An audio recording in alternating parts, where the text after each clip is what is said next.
Good morning everyone. Today I am going to discuss the topic myocardial infarction. Myocardium means here it is a middle layer of the heart. Actually our heart is covering with three layers. Outermost covering layer is called as pericardium, middle layer is called as myocardium, and inner layer is called as endocardium. This infarction means it is the obstruction of the blood flow to the heart muscles, especially to the myocardial walls. Okay, this is the structure of the heart. Okay, this is the aorta, and these two sides we are having the coronary arteries here, right coronary artery and that is left coronary artery. So in this coronary arteries, what is the main function of this coronary arteries? It is supplying the oxygenated blood to our heart muscles. Okay, in this coronary artery, okay, there is a blockage is going to be happening. That's why it is to decreasing the blood supply to the heart muscles, especially to the myocardium. I will explain in detail here.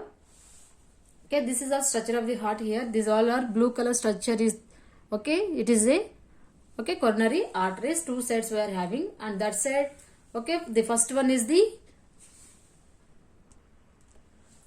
okay, why the coronary artery is having blockage here means, in this it is a healthy artery. It is a healthy coronary artery. In the second picture there is a fatty deposition in the coronary artery. Okay, there is a going to form one plaque in the coronary artery, and the third stage, okay, there is a increasing the formation of deposition of the fatty cells inside of the coronary artery, and at last it leads to the blockage of the coronary artery. Why the coronary artery is going to be blockage means there is a accumulation of the fatty cells inside.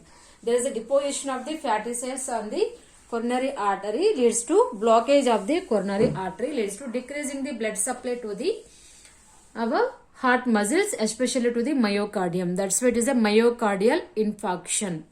Okay, here myocardium means it is a middle layer of the heart. Okay, so what is the main function of myocardium? Here it is giving contractions to the heart muscles in the conduction. And here what is the function of coronary artery? It is supplying the oxygenated blood to our heart muscles. Okay, this is the small definition about the myocardial infarction. Here myocardial infarction is a disease condition which is caused by reduced blood flow in a coronary artery due to the atherosclerosis and occlusion of an artery by an embolism or thrombus formation. Okay, already we have discussed here. There is a formation of atherosclerosis in the, okay, coronary artery itself. Okay, this is the second picture is called as atherosclerosis. Okay, this is the starting stage of atherosclerosis. Here, what is the meaning of atherosclerosis? There is a accumulation or deposition of the fatty acids in the, okay, inside of the coronary artery is called as atherosclerosis. Atherosclerosis leads to blockage of the coronary artery, leads to decrease in the blood supply to the heart muscles. Okay, so in the second stage here, what is infarction? Infarction means there is a, okay, tissue death.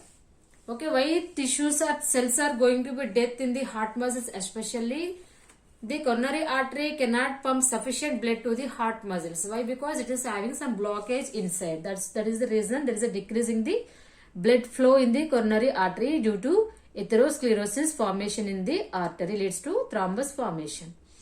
And this is the meaning of ischemia. Okay, ischemia means it is an inadequate blood supply to an organ or a particular body part is called as ischemia, especially in the heart muscles we are having ischemia. And myocardium, it is a middle layer of the heart wall. Functions of the myocardium is contractile function of the cardiac function, cardiac pump, and necrosis means it is a cell death. And thrombus formation, here thrombus means a blood clot formed within the vascular system is called as thrombus. It leads to obstruction in the blood flow. Okay, this is also here. Okay, this is the coronary artery structure in this picture. Okay, the coronary artery is very clear, and coming to second picture, there is a starting of plaque formation, and third picture, okay, increasing the formation of waste material, fatty material here, and in the fourth structure, along with fatty material accumulation and thrombus also going to be formed, leads to totally blockage of the coronary artery. Okay, this is the normal heart. There is no blockage, healthy coronary artery is there. And coming to this side, okay, right side coronary blockage is there. Okay, this is the cardiac ischemia. Okay, it is also called as heart attack. Myocardial infarction is also called as heart attack. So what is the main causes for the heart attack? The why the persons are getting this heart attack means here these all are the causes, etiological factors.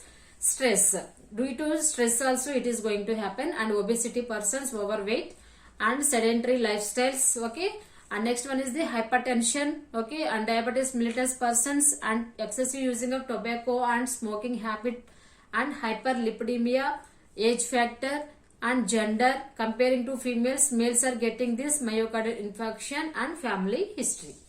Okay, these all are the main causes for this. And next one is the one more etiology also here, vasospasm. Here vasospasm is there is a necrosis, there is a narrowing of the coronary artery, there is a constriction or narrowing of the coronary artery is called as vasospasm. It leads to decreasing the blood flow to the particular part of the heart. And next one is this is the pathophysiology of the myocardial infarction here. Okay, due to the reasons, there is an obstruction of the coronary artery, leads to decreasing the blood supply to the heart muscles, leads to ischemia, and leads to cellular death or cellular injury. Okay, and leads to permanent death of the tissues. Okay, that is the pathophysiology. And coming to clinical manifestations or signs and symptoms here, almost all systems are going to be changed, leads to myocardial infarction or heart attack. Cardiovascular system also going to change, respiratory system, genitourinary system, gastrointestinal system, integumentary and neurological and psychological systems. These all are the systems may be having some type of symptoms. And first one is the chest pain, cardiovascular system. The main symptom of for this myocardial infarction or chest pain, the person will complain about the severe chest pain. Okay, due to lack of blood supply to the particular part of the heart muscles, it leads to severe chest pain. While the patient is walking, severe chest pain will come. While stopping walking, maybe some relief also will be there, but it is very severe chest pain will be there. And and also maybe this chest pain also, heaviness of the chest also will be there. Okay, and also pressure in the chest cavity, and also burning sensation in the chest side. Okay, these are tightness of the chest also. These are the characteristics of the pain. Okay. And location, where the pain is coming, which region it is coming means in the substernal region and or epigastric region, the patient will get pain. And where it is radiation, where it is spreading, from 1+1, from this side, sternal to where it is radiation means spreading means it is there spreading to neck area, jaw and arm. Okay, one side arm also getting severe pain here. And duration, how much time the person will get pain means it is last for 20 minutes or more than 20 minutes, the person will get severe chest pain, jaw pain, arm pain and neck pain also. See this in this picture, so this is the, so this side, mainly here jugular vein will be there, and this jugular vein also having some swelling due to the pressure also going to be increasing in this side. And this side jaw also getting severe pain, and this is the sternal area, this is the sternum. In this area totally severe tightness will be there, and severe chest pain also will be there for the person. And this side arm also getting severe pain. And palpitations and lap first. Initially the person is having increasing the blood pressure.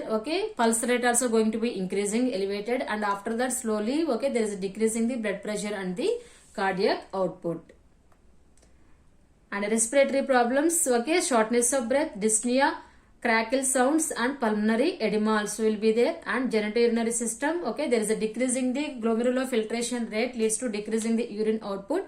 The person can able to pass the only 30 ml per hour, and less than 400 ml per day only they can able to pass. Neurological symptoms, lightheadedness and headache, visual disturbances also is there, altered speech, altered motor function and altered level of consciousness also will be there for this myocardial infarction patient. And integumentary system, so here also profuse sweating will be there, and the extremities are cold and clammy skin also will be there. It is called as cold sweat. And psychosocial factors here, fear about the death. The person will get fear because something is happening in their life. That's why they will get fear about the death also, and fever also will be there. And diagnostic evaluations here, you have to, patient history you have to take. Why? Because it is also one of the family history also is there. That's why you have to ask any previous history is there for this exposure of myocardial infarction or any new case, means newly they are exposed for this case, or any already first attack or second attack is there, or any family members also having this type of myocardial infarction, we have to ask. And ECG also we have to take, chest X-ray also, okay, and echocardiogram, 2D echo, and CT scan, MRI of the chest also we have to take, and coronary angiography. These all are the main investigations. Along with this, we have to go for another blood examinations also, okay. And main your management, your goal is we have to reduce the pain, okay, for pain relief, okay. And initial assessment in 10 minutes. We have to start our observation within 10 minutes, and you have to check vital signs and ECG monitoring and cardiac monitoring, IV assess. We have to start the cannula, and immediately you have to administer morphine injection and administer oxygen supply and nitrates and aspirin. This is your immediate management. And infections, IV assess, narcotic analgesics, facilities for defibrillation. We have to start, get ready for defibrillation also, aspirin administration, provide proper rest for the patient, and converting enzyme inhibitors, thrombolytic and IV beta blockers we have to administer, and administer the oxygen supply as need, and nitrates and stool softeners also we have to provide. Diuretics are, okay, you have to provide the stool softeners also, the alcoholic syrup like that. And remaining management is medical management. Here antiplatelet drugs we have to administer, okay, through the inhibit the thrombus formation, that is example aspirin and clopidogrel, and analgesics also we have to provide for the vasodilatation to relieve the pain, nitroglycerin, okay, sublingually you have to administer, and morphine sulfate, and beta adrenergic blockers we have to administer, atenolol and propranolol, and anticoagulants therapy you have to administer, heparin example, and calcium channel blockers also we have to administer for the vasodilatation, example verapamil and nifedipine, and ACE inhibitors also we have to administer to decrease the blood pressure, and captopril and enalapril. And along with this we have to administer some type of drugs. Here one mnemonic is there, you have to identify, remember like this, Monatas. Okay, Monatas you have to, okay, identify it is a mnemonic like this, you have to remember. M means morphine sulfate, O means oxygen administration, N means nitroglycerin you have to administer, A means aspirin you have to administer, T means thrombolytics, and A means anticoagulants, and S means stool softeners, and S means sedatives. Okay, these all are the emergency drugs, emergency treatment we have to administer. Like this mnemonic we have to remember. What is that? Monatas. Okay. And you have to go for surgical management also. After medical management we have to prepare the patient for surgery, that is angioplasty, PCI, or intra-aortic, okay, balloon pump, and PTCA, percutaneous transluminal coronary angioplasty, CABG, coronary artery bypass graft, and transmyocardial laser revascularization also you have to start. Okay, next video we will discuss about the surgical management. What is the CABG, what is the PTCA, and what is the angioplasty. Okay, so this is about the myocardial infarction. Here myocardial infarction means there is a decrease in the blood flow to the coronary artery, leads to atherosclerosis formation. Okay, why the coronary artery is decreasing the blood supply to the heart muscles means there is a atherosclerosis is going to be formed. Atherosclerosis means what? Here there is a accumulation or deposition of the fatty cells in the coronary artery, leads to thrombus formation, or obstruction is going to be formed in the coronary artery. That's why coronary artery cannot pump sufficient blood to the myocardium. That's why it is a myocardial infarction. What is the main function of myocardium? Here it is giving contraction to the cardiac pump. Okay, and coronary artery main function, this coronary artery is pumping O2 supply, O2 blood to the heart muscles, okay, especially to the myocardium. Okay, so here decreasing the, okay, O2 supply to the heart muscles, especially myocardium, leads to heart attack or myocardial infarction. I hope you all are understand my video. Thank you.